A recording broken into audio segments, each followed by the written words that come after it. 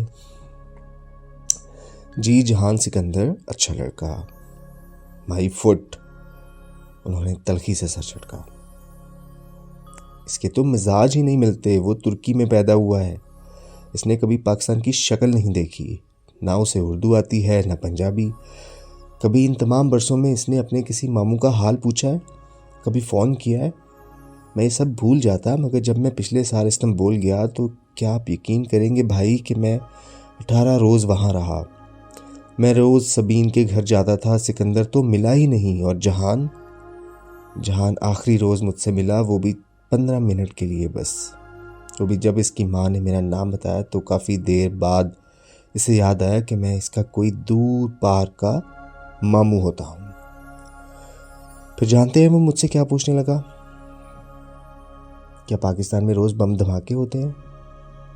اور کیا پاکستان میں انٹرنیٹ کی سہولت موجود ہے؟ اور پھر اس کا فون آیا اور وہ اٹھ کر چلا گیا۔ میں کبھی حیا کے لیے کورٹ سے خلا لینے کے متعلق نہ سوچتا اگر میں نے اس روز ایک ترک لڑکی کو جہان کے گھر ڈراپ کرتے نہ دیکھا تھا۔ جب میں فلائٹ پکڑنے سے قبل سبین کو خدا حافظ کہنے گیا تھا، اس لڑکی کے ساتھ اس کی بے تکلفی الامان۔ وہ سکندر شاہ کا بیٹا ہے اور وہ اپنے باپ کا ہی تو ہے۔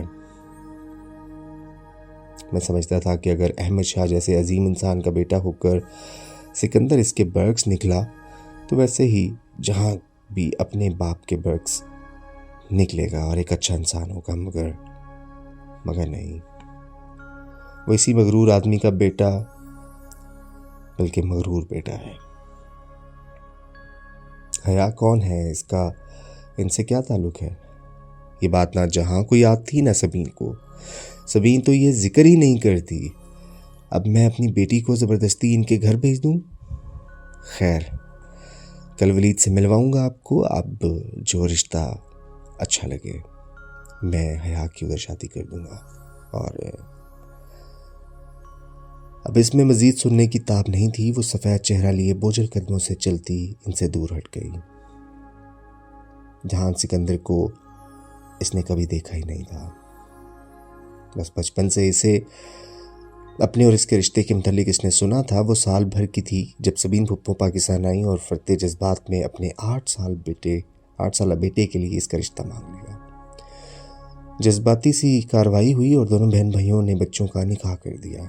جب 8 سالہ جہان ان کے ساتھ تھا پھر وہ ترکی چلا گیا۔ 21 سال گزر گئے، وہ ترکی میں ہی رہا، کبھی پاکستان نہیں آیا۔ اور اس وزٹ کے بعد تو سبین پھپھو بھی نہیں آئیں، نہ کبھی انہوں نے کوئی تصویر بھیجی نہ خط لکھا۔ اگر کبھی کوئی ترکی چلا جاتا تو ان سے ملا تھا، ورنہ ان سے رابطہ نہ ہونے کے برابر رہ گیا تھا۔ انٹرنیٹ وہ استعمال نہیں کرتی تھیں، اگر جہان کرتا تھا تو بھی اس کا کوئی ای میل، فیس بک، ٹویٹر کسی کے پاس کچھ نہ تھا۔ علم وغیرہ اسے فیس بک پہ سرچ کر کے تھک گئے تھے، مگر ترکی کا کوئی جہان سکندر انہیں نہیں ملا تھا۔ شروع کے چند برسیں پھپھو بہت فون کرتی تھی، پھر آہستہ آہستہ رابطے زندگی کی مصروفیات میں کھو گئے۔ 3 ماہ میں ایک فون ان کا آ جاتا اور 3 ماہ بعد ایک فون ادھر سے چلا جاتا۔ یوں 6 ماہ میں 2 دفعہ بات ہو جاتی تھی، اور بہت رسمی سی بات۔ موسم کا حال، سیاست پہ تبادلہ خیال، اور پھر اللہ حافظ۔ ان تمام باتوں کے باوجود وہ خود کو ذہنی اور جذباتی طور پر جہان سے وابستہ کر چکی تھی۔ نکاح کے وقت کی تصاویر آج بھی اس کے پاس محفوظ تھیں۔ 8 سالہ بھورے بالوں اور سنہری رنگت والا خوبصورت سا لڑکا جس کو اس نے اپنے روبرو کبھی نہیں دیکھا تھا، اور شاید ترکی جانے کی ساری خوشیوں کی وجہ بھی یہی تھی جس پر ابا نے پانی پھیر دیا تھا۔ اس روزے سے رہ کر پھپھو اور جہان پر غصہ آ رہا تھا، جن کی بے رخی کے باعث اب یہ رشتہ ایک سوالیہ نشان بن کر رہ گیا تھا۔ مگر خیر، داور بھائی کی شادی ہو جائے اور سیمسٹر ختم ہو جائے، پھر وہ ترکی جائے گی اور ان لوگوں کو ضرور ڈھونڈے گی.